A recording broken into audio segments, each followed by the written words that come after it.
नमस्ते है जी। Ancient healing science से मैं हूँ धैर्यवान, आपका अपना हीलिंग मास्टर। दोस्तों, एक बहुत ही ज़रूरी बात, अगर आप रेकी हीलर हैं तो पुराने गुरुओं ने जो नियम बनाए हैं रेकी हीलर्स के लिए, उसका पालन आपको ज़रूर करना पड़ेगा। 5 नियम बनाए हैं गुरुओं ने, और इतने ही खूबसूरत और प्यारे नियम हैं जिनका पालन तो वैसे भी हमें करना चाहिए, चाहे हम रेकी हीलर हों या ना हो, चाहे हम आम लोग ही क्यों ना हो। हमने रेकी हीलिंग नहीं भी सीखी है तो भी ये नियम हम सबके लिए बहुत ही खूबसूरत हैं, बहुत ही कारगर हैं, हमारे जीवन को सुंदर बना देने वाले हैं। तो आइए, एक रेकी हीलर होने के नाते पहले ही लेवल से हमें इन नियमों का पालन करना शुरू करना है। लेकिन ध्यान रखना, इन नियमों का पालन नहीं कर पाए तो मन में कोई ग्लानि मत आने देना, कोई गिल्ट आने मत देना। अगले दिन फिर से प्रयास करना, क्योंकि ये नियम बनाए ही कुछ ऐसे हैं। तो आइए सीखते हैं रेकी के सबसे पहले नियम को। अब वो नियम है कि केवल आज के लिए मैं क्रोध नहीं करूँगा, केवल आज के लिए मैं गुस्सा नहीं करूँगा, केवल आज के लिए मैं क्रोध नहीं करूँगा, केवल आज के लिए।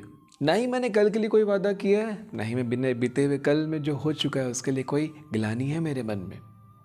मैं आज सुबह इस ब्रह्मांड के सामने ये घोषणा करता हूँ, कोई वादा भी नहीं कर रहा, मैं घोषणा करता हूँ कि केवल आज के लिए मैं क्रोध नहीं करूँगा। है ना बड़ा खूबसूरत?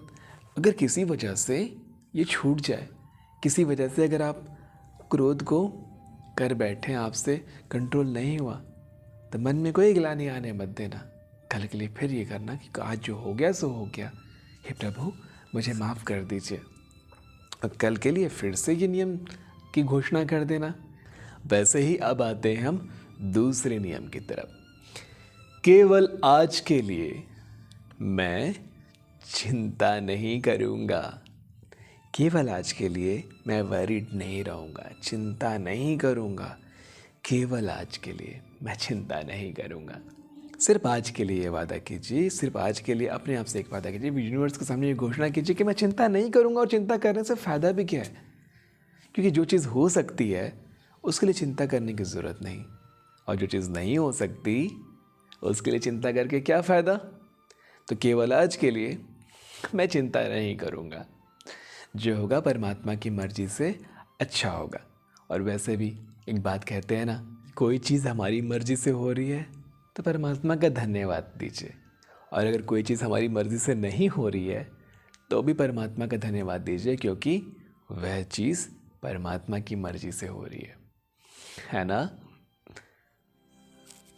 आते हैं तीसरे नियम की तरफ कि केवल आज के लिए मैं अपने कार्य को, अपने कर्मों को, अपने काम को ईमानदारी से करूँगा।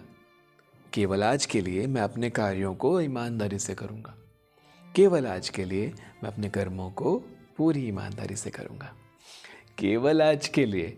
कल के लिए कोई बड़ी घोषणा मत कीजिए, पूरे जीवन के लिए कुछ बोलने की ज़रूरत नहीं है, सिर्फ आज के लिए। और कल भी आज ही होगा और परसों भी आज ही होगा, है ना। चौथा नियम, केवल आज के लिए मैं इस यूनिवर्स का, इस प्रकृति माता का, इस परम पिता परमात्मा के दिए हुए हर उस चीज़ का धन्यवाद करूँगा जो उन्होंने मुझे कृपा स्वरूप दिया है, चाहे मैं उसके योग्य था या उसके योग्य नहीं था। देखिए ना, ये शरीर, ये कपड़े, ये खाना, सोना, लोग, रिश्ते, हवा, पानी, ये सब हमें परमात्मा ने दिए हैं और हम उसका धन्यवाद नहीं करते हैं। हमें ग्रैटिट्यूड फील करना है और परमात्मा से कहना है, हे परमपिता परमात्मा, बहुत आभारी हूँ आपका कि आपने मुझे इतना कुछ दिया। याद है ना, कोविड के टाइम ऑक्सीजन सिलेंडर कितने महंगे हो गए थे, मिलते भी नहीं थे, पर अब वो ऑक्सीजन हमें फ्री में मिल रहा है, उससे पहले भी फ्री में ही था। कभी इस कृपा के बारे में सोचा हमने? नहीं ना।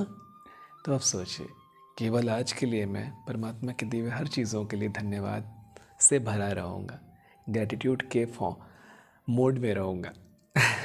पांचवा नियम कुछ ऐसा है कि केवल आज के लिए मैं जीव मात्र पर, प्राणी मात्र पर दया करूँगा, उनसे प्रेम करूँगा, उनका आदर करूँगा। पर इस 5वें नियम को मैंने थोड़ा बदला है। गुरुओं से माफ़ी मांगता हूँ। इसमें मैं थोड़ा परिवर्तन करता हूँ अपने हिसाब से, जो मेरे इतने सालों के अनुभवों से मैंने सीखा है।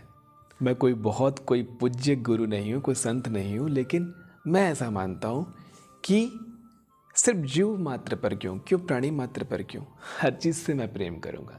तो 5वां नियम कुछ ऐसा है जो मैंने लिखा है कि केवल आज के लिए मैं हर जीवित और निर्जीव चीज़ों से प्रेम करूँगा, उनका आदर करूँगा, उन पर दया करूँगा। चाहे वो मेरी गाड़ी हो, चाहे मेरे जूते हो, चाहे मेरे कपड़े हो, चाहे वो मुर्गी हो, चाहे वो कुत्ता हो, चाहे वो गधा हो, चाहे वो हमारे काम करने वाले हो, चाहे वो काम वाली बाई हो, चाहे वो कुक हो, चाहे वो हमारे कलीग हो, चाहे वो स्टाफ हो, चाहे वो हमारे बॉस हो, चाहे वो कोई भी हो, चाहे मेरा सेल फोन ही क्यों ना हो, मैं उससे प्रेम करूँगा, उस पर दया करूँगा, उनके लिए आदर रखूँगा, उन्हें गंदा होने नहीं दूंगा, गंदा है तो साफ़ रखूँगा, अपने घर को साफ़ रखूँगा।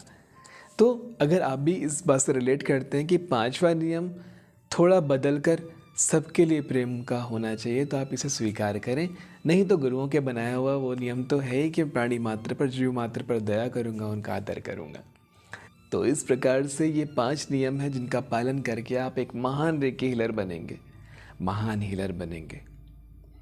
मेरी प्रार्थना है कि आप एक महान हीलर बने।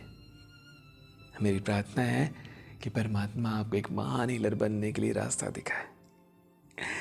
आशा करता हूँ ये अध्याय आपको बहुत अच्छे से समझ में आया होगा।